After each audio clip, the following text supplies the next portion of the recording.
I've been a mall security guard for about 4 years when I first met a dude called Craig. Guarding was something that I fell into around 2009 when the job market went and pooped its pants. The pay was okay, I didn't mind working nights, and some of the store clerks used to work us into their 20% employee discount, which was awesome. All my coworkers were pretty laid back too, including the boss. They were just regular guys bringing home a paycheck who didn't go looking for any trouble. But then Craig got hired, and right away, we all knew that he was different. Craig was a short, balding dude with glasses who was either at the end of his 30s or the beginning of his 40s. And word had it that he'd been a security guard ever since he dropped out of high school, and that meant for a while. But you'd never have guessed it from just looking at the guy. He was shy, quiet, and didn't strike me as someone who could handle himself if things got physical. But our boss said that he'd gotten amazing reviews from his references and hadn't taken a sick day in almost 6 years straight. Now, I guess you can't train that kind of a reliability into someone, and you gotta snatch it up where you can find it. So Craig got the job, and it wasn't long before I was working shifts with him.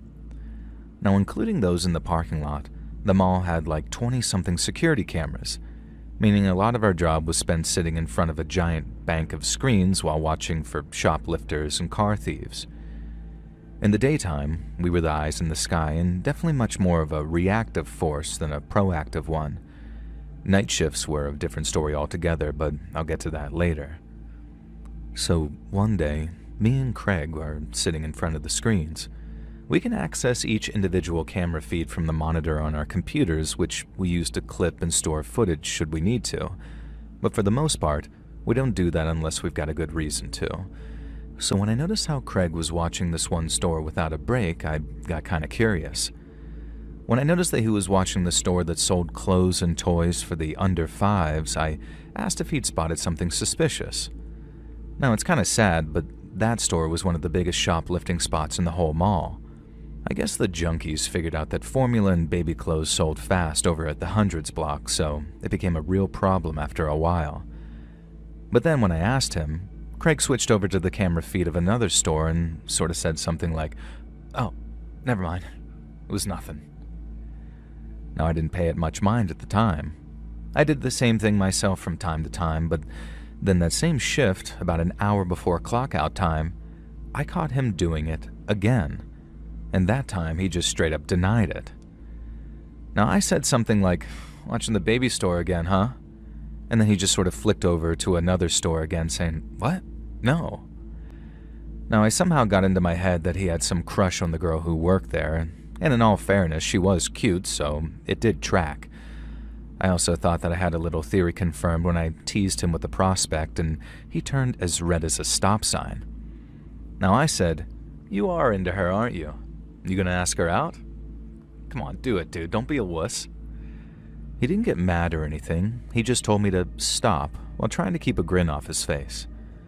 I left him alone, but not enough being like, turns out you're human after all. You're alright, kid."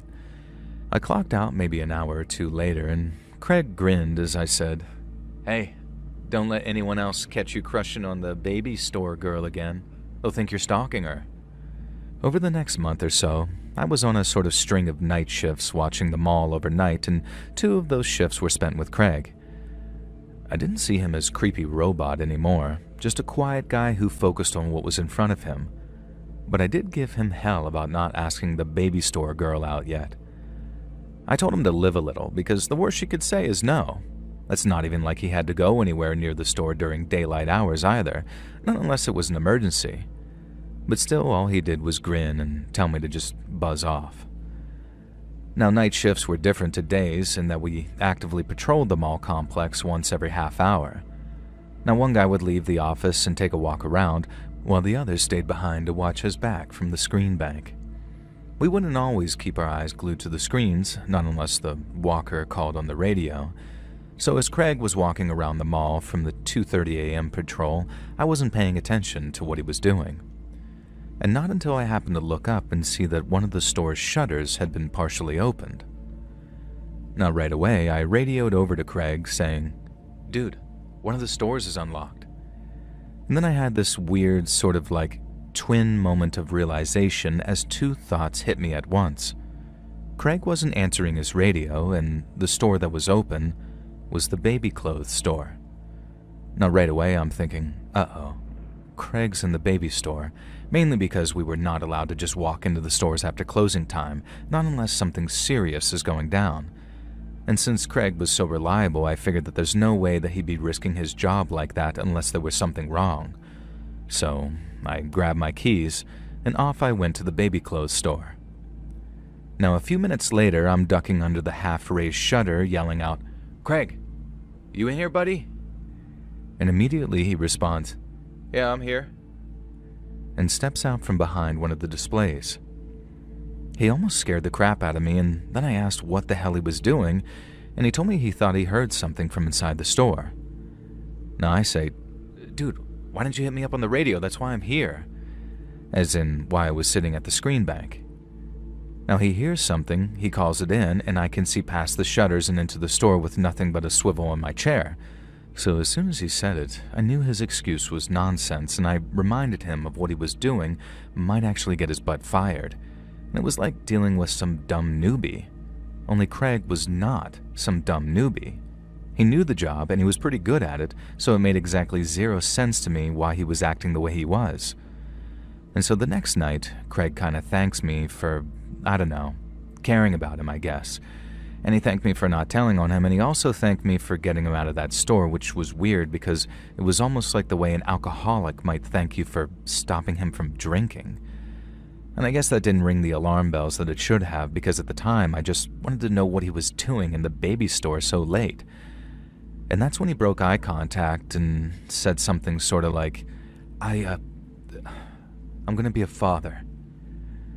And then as I'm about to congratulate him, he added, "And I'm scared." I told him something along the lines of, "It's okay to be scared, but I'm sure you'll be fine." But I didn't mean it.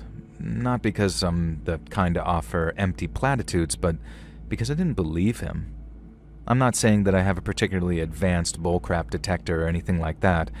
I just don't care how quiet a guy is. If his wife or girlfriend is pregnant, he complains to his buddies at work about it. Even if Craig wasn't the type to complain about it, I didn't buy him not bringing it up before that moment when I confronted him about that store. And I didn't all the way confront him, as in like I didn't call him out on complaining that he was going to be a dad. I just knew that from then on that he was hiding something, or at least he was maybe hiding something.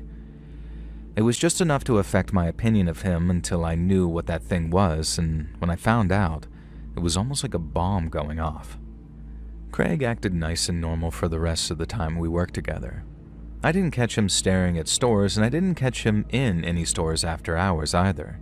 He was just Craig. Quiet, weird Craig who lied about having a pregnant baby mama because the next time I asked about it, he totally responded to me saying, "Huh? Oh, yeah, she's fine," when I asked about her. Now, I thought it was weird as hell to lie about something like that, and I hoped that the real reason wasn't like sinister or anything. But that, as it turned out, was nothing but wishful thinking. And on a day when I had to do night shift with Craig, a friend of mine sent a message to the Facebook group chat we shared. Now, the first notification read something like, "Chris sent a video," and then the rest were him sending things like, "Oh my god, LMAO, check out this loser freak." And he used to send tons of stuff like that to the group chat. Weird videos or memes and all that kind of stuff. And so sometimes they were really funny, and other times they made your skin crawl. In this case, the video was most definitely of the skin-crawling variety. When I opened it, all the camera showed was what looked like a kid's room, and then out of nowhere, a grown man dressed as a baby walked into the shot and then turned towards the camera. He was wearing one of those weird baby hats, the bonnets, and some makeup, and had this almost oversized pacifier in his mouth. So at first I didn't recognize him, but he had to take the pacifier out to speak, and when he did, I suddenly realized what I was looking at. It was Craig, the adult baby now babbling about mommy and having a full die-die, and then pretending to cry, saying, "Wah, wah, wah." I remember closing the video, and then just standing there in my kitchen for a second or two, just not really knowing what to do with myself. Obviously, one of the thoughts going through my head was, that's why Craig was in the goddamn baby store. He obviously couldn't wear any of the clothes there, but knowing why he was interested in them made my skin feel like it wanted to crawl off my bones. But then my other thoughts involved stuff like, was Craig dangerous? Was he some kind of PDF file whose thing was dressing up like a baby? I had no idea, and it's not like I wanted to dedicate any brain power to it either. It made me feel uneasy and very queasy thinking about Craig all dressed up like that, but it made me even queasier thinking that I had to spend 10 hours in a shopping mall with him, completely alone. I ended up calling my buddy Chris, the one who sent the video, to ask where he'd found it and how many people he'd sent it to. He said someone from his job sent it to him and that he'd sent it to just about everyone he knew, with obvious exceptions for family. Now that meant the video was going around town, so it wasn't going to be long until Craig got recognized for being the giant man baby in it. And while a heck of a lot of people were going to laugh their butts off at him, I knew that there would be people that thought he was a predator and would want to hurt him. But was he a predator? Or was he just some harmless weirdo? Now that was the real question, so that night while we were at work, I decided to just ask him about it. It was probably one of the most awkward and creepy exchanges of my entire life, and it took me like 3 hours to work up to it too. I wasn't scared of Craig, at least I wasn't physically intimidated by him, but if I confronted him on what was no doubt a deep, dark secret, what was to stop him from freaking out and pulling a knife on me or something? Even if he didn't and just straight up denied all knowledge, spending the rest of my shift with him was going to be awkward as hell, so it was definitely a period where I thought to myself, just mind your own business and let whatever happens happen. But I couldn't, and in the end, I asked him. The second I said, "Hey Craig, I saw this video today," he turned even redder than I had asked him if he had a crush. Now I cut myself off after the day and just watched his reaction to sort of gauge it, and I swear to God, Craig started sweating right there in front of me. I told him I figured that he knew which video I was talking about, but he didn't move and he didn't say anything. He just stayed sat in his chair, eyes locked on the screen bank, swearing and shaking like he was coming down with some fever. I guess I didn't really know where to go from there. He'd already admitted it silently, but it was an admission all the same. And I don't think I expected him to do anything but deny it till he was blue in the face. And so once I had the admission, I went to what I considered the most important question of all, which was, "Craig, are you a weirdo for kids?" And then, and only then, did I get a reaction. His head spun around and he says, "No, it's not like that, dude. I swear to God, I'm not." It was a very strong reaction and one that had a pinch of outrage to it, and not the kind of "please believe me" that you get when someone is lying to save their skin. Now, I guess I never truly know for sure, but in the moment, his answer, it rang true and I believed him, but that still left the question of what the hell was he doing making those videos? And I guess it might sound a bit weird, but I kind of backed off on wanting to know why. I mean, I could probably take a shot in the dark and it wouldn't be too far off, but even if I knew, it wouldn't change anything. Craig was weird. Really weird, actually, but as far as I knew, he was harmless, and I actually kind of liked the guy too, so there was that. And then, because I liked him, I knew he didn't deserve what was definitely coming his way, and I told him to quite literally get the hell out of town. And Craig knew it too. He knew that once people saw that video, and knew the guy who made it was a security guard down at the mall, it wasn't just his job he'd be in danger of losing. And so even though his record was clean and I didn't personally believe that he was some kind of diddler, the best thing for him to do was leave town and start over someplace else. And once I was done giving my speech, Craig looked like he was searching for the right words, and then he burst into tears out of nowhere, and he didn't stop crying for a good couple of minutes. Now don't get me wrong, I didn't feel too bad for him. Uploading videos like that was dumb as hell, and it was only a matter of time before someone recognized him. But his dumb mistake had ruined his life, or at least it was going to ruin his life if he didn't find someplace far away to live and fast. Well, That was the last I saw of Craig. When we clocked out, he thanked me for letting him know that his video was going viral and then told me that I might not see him around much anymore. I told him I was sorry to hear that, but it was for the best. He needed a fresh start someplace else, and he needed to fix whatever needed fixing so he didn't feel the need to put that kind of crap online. Because it was either going to get him hurt, or, this was half the reason I felt very little sympathy for him, I felt like whatever his thing was specifically, it had the potential to turn into something dangerous. Like maybe he was telling the truth when I asked him if he wasn't some kid like her or not, but people change, right? For better and for worse.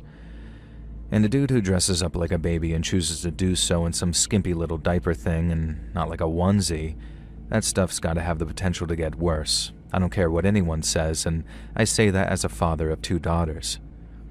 Craig was gone by the time everyone realized what he was posting. All our coworkers either got sent the video directly or they got told about it at work. And so Craig's reputation was just about obliterated come the end of the week. Our boss said it was good that he got the hell out of town because he'd have fired his butt if he tried to stick around. And there was a lot of hate towards Craig like that, and I get it. But all I really feel anymore when I think about him is fear. I hope he's doing okay and that he found a good woman or man or whatever and settled down, because one of the alternatives is that he didn't get himself together and he got worse. And then if he gets worse, maybe he'll do something terrible with a kid or a baby.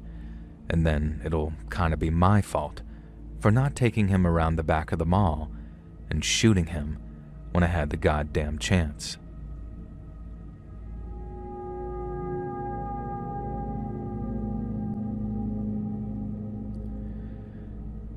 I've worked in medical science for nearly 20 years now, mostly as a lab technician, but also as a coordinator and principal investigator.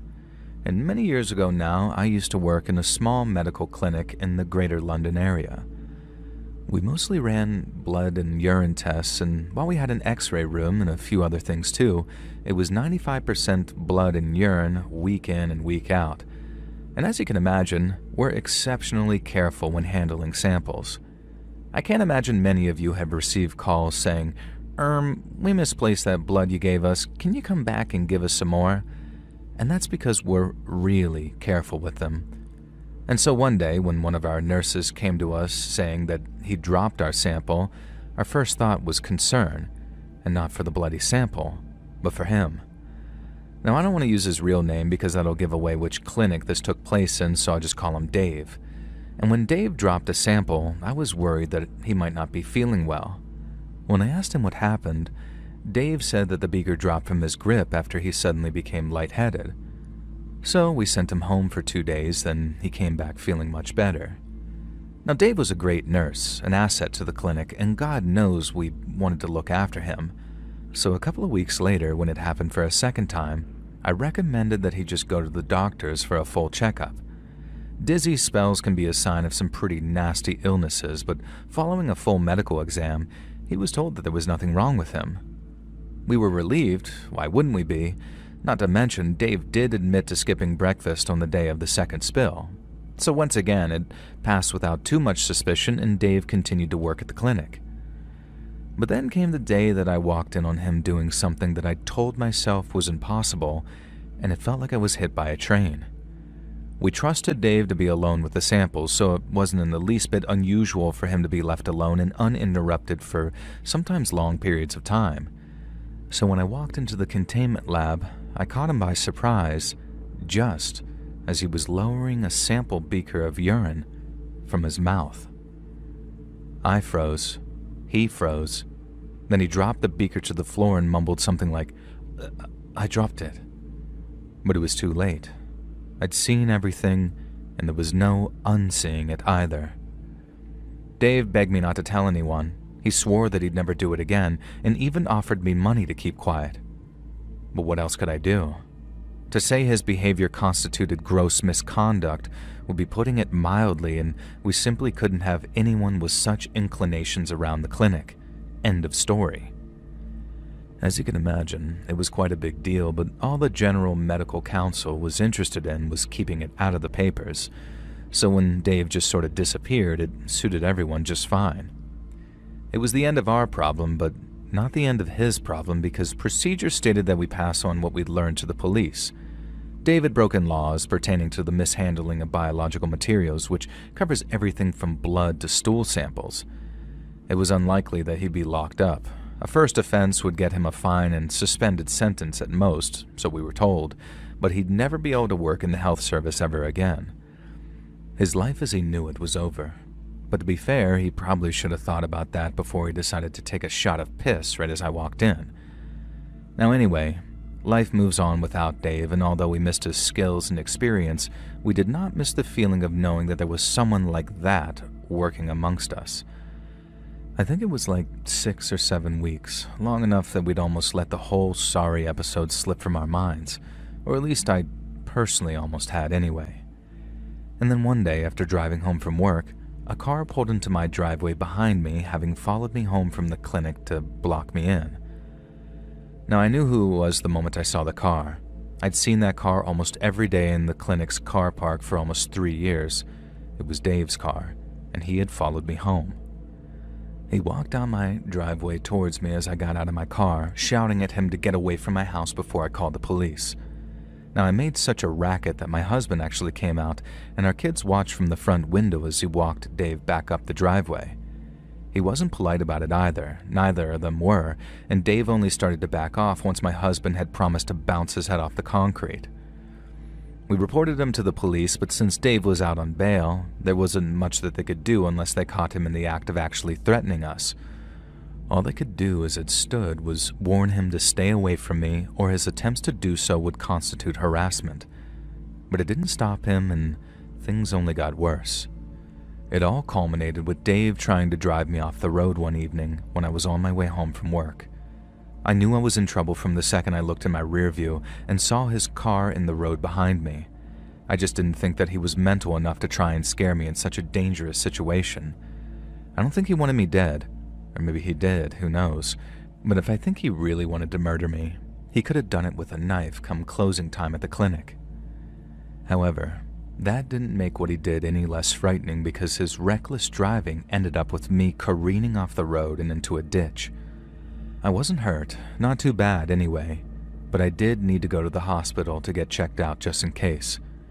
It was a horrible experience, but like many dark clouds, it did have a silver lining.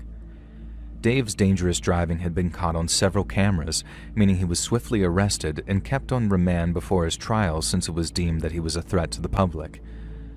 That new dangerous driving charge meant prison was now on the cards, and although he only got 3 months for all the offenses he racked up, it was still 3 months where we could all feel safe again. He didn't bother coming back to do anything, not to my house or to the clinic. He did 3 months of a 6-month sentence, meaning any other offense would have him recalled to prison. Now, I was appalled at what a light sentence he got at first, but now I actually appreciate how smart it was. 3 months is nothing to sniff at for a first-time lag, and then the prospect of another 3 months in jail was enough to deter Dave from any further threatening interactions. And it's a bloody good thing that he didn't turn up at our house again, because I swear my husband would have done time for murder.